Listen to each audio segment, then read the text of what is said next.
how did I get this? And it's best because you know.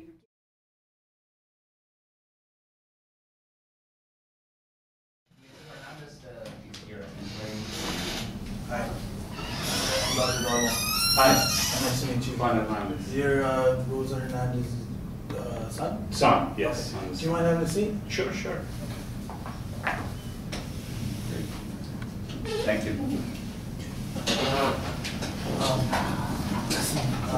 First of all, I'm sorry to tell you this. I wish I had better news. It looks like your mother's recovery chances are very poor. Oh, I thought we were gonna. Okay. As you may know, the last week we've tried everything. We've put on the, as much pressure as we can to try to get her to recover. But unfortunately, everything that we have tried, there's no sign of recovery right now. She moved her hand yesterday.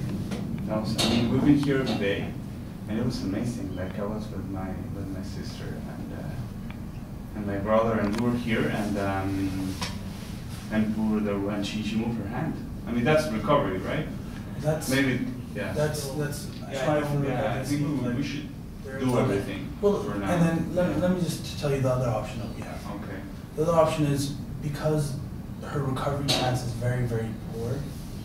What we actually, the other option is that we can actually basically make it comfortable for her. Because right now she's not comfortable right now. Right now we're putting a lot of we're having a lot of medications which are trying to pump things back up, and she is comfortable in the sense that we see it, but her body's going through a lot of stress right now. Okay. Just to keep that. But you're giving her pain medications. I promise you, we're doing everything we can. Mm-hmm. But her body's going through a lot of stress right now. Okay. And it's going through a lot of stress with really, there's a very poor chance of recovery. That she's going through all. Really good that you offer me a chair, that you set the atmosphere for a good talk. I like this, not across the desk and more like personal talk, like closer. Maybe it's a desk here, but it's like feel like it's more closer. And I like that you asked me what do I know about my mother. Maybe you told me a sentence or two before, or maybe a little bit before, but it was good that you finally got to that and see how much do I know. Where are you, at this point? So some patients and family members might be very realistic and say, oh, I know she's very sick, and the conversation will be very different. Yeah. But he, as you could see, he had a different conception. It was a misconception of what's going on. For you to kind of get that, so it's kind of like geared toward which, really helps. And that's a very good opening question. You get them a time to talk and you listen to them. And yeah, I think your overall, body language and everything was good, and the conversation was well. A little bit pushy at the end just to make it not for care. I'm sorry, when I experienced this with another like a fellow in the ICU, and he was like, they were still hopeful. He was like, no, recovery, like poor prognosis, let it know it, and then they're like, oh, okay, we still have a chance, and then I'm sorry, I thought I saw from I think that's terrific. Yeah, and I think what you did really, really well was that you pushed when you could push, and you backed off when you could back off. And because it was clear that your sort of agenda was this is a really bad prognosis, and we want to do comfort care. And you pushed on the bad prognosis, and the son couldn't believe it, and you sort of reiterated it. But I really am telling you now, it's a bad prognosis. Now we have a couple of choices. The same line, when you tell them we're going to do everything we can, you want to also be careful and not give more false hope. And say we're doing everything we can and want to continue doing it, but we don't think she's going to respond to this. She's giving out again. Her heart is giving. This type of thing. I like that. This may be too much for her. That can be very effective, I think. And the other suggestion also, when you try to get a baseline of where is he at about the situation. Hi, Joaquin. How are you doing? Just Dr. Manoj. So, I see that you've come from the ED and you're back with your results.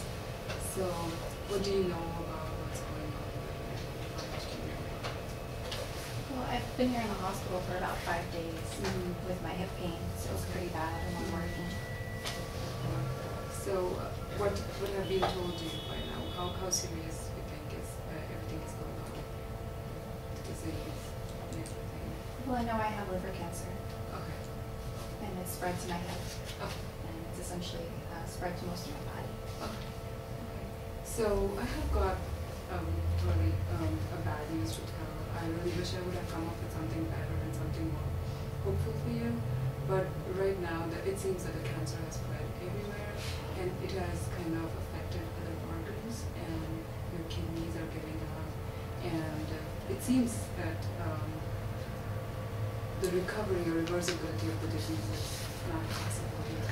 And what we are looking at is a terminal disease right now, and it's going to be very difficult.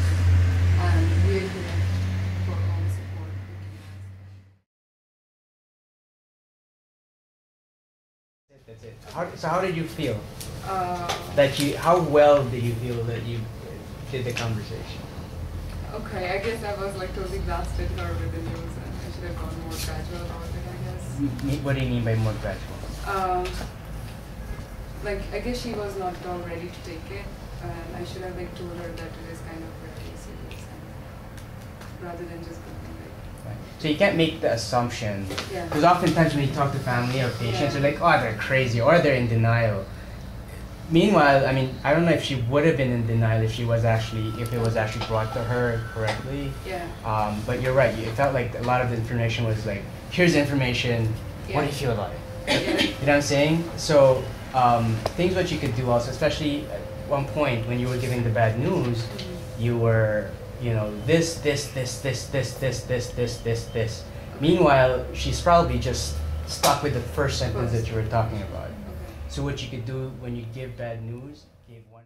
The HIV patient was very resistant. And I think a couple of themes that came up is when you're breaking bad news, especially when you're in a transient situation where, you know, it's like the ER, you don't have this long-standing relationship. I think it's important to see the big picture. You want to give the news directly. Theme that I noticed, and more than one person did this, so I assume that it's, you know, that it may be a behavioral thing, was this notion of making stuff up. You get asked a question that you don't know the answer to, and rather than say, well, gee, I don't know, I saw a couple of people just sort of make stuff up. 80%, 2 to 6 weeks, 2 weeks to 6 months, just made it up, pulled it out of the air. It's okay to say. We talked a lot about taking pauses in between giving very direct and difficult news to deliver.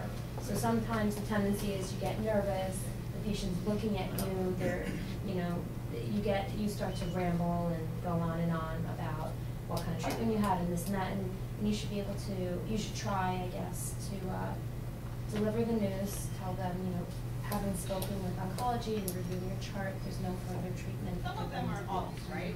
There's nothing I can do for you. You don't want to say that. It takes away all hope. And the fact is, there's always something you can do for the patient. Even if the patient is terminal and you don't have curative therapy, you can make them comfortable. You can give the family support. The patient, there's always something you can do. Worst case, you can hold their hand, right? But there's something you can do.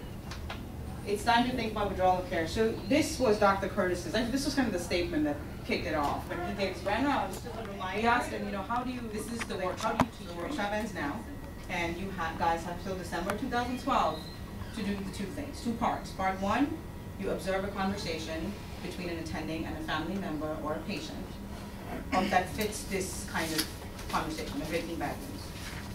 Options, opportunities in the ICU, when you're doing Jerry, ample, right? Even Gen Med, ample opportunity. When you do it, tell the attending in advance this is what you're doing, and then when you're done, talk to the attending about it, and then get the form signed.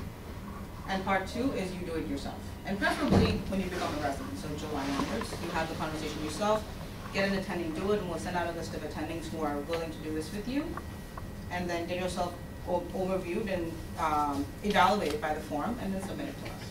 Yeah, don't wait until November 2012 to start doing right. it, right? So this is the way of us formalizing it. We don't want to have to chase you down for it. This is as much for you as it is for us, right? So if you, I hope this was useful for you, and you can do this in, I would say, in like a month if you really looked around. Questions?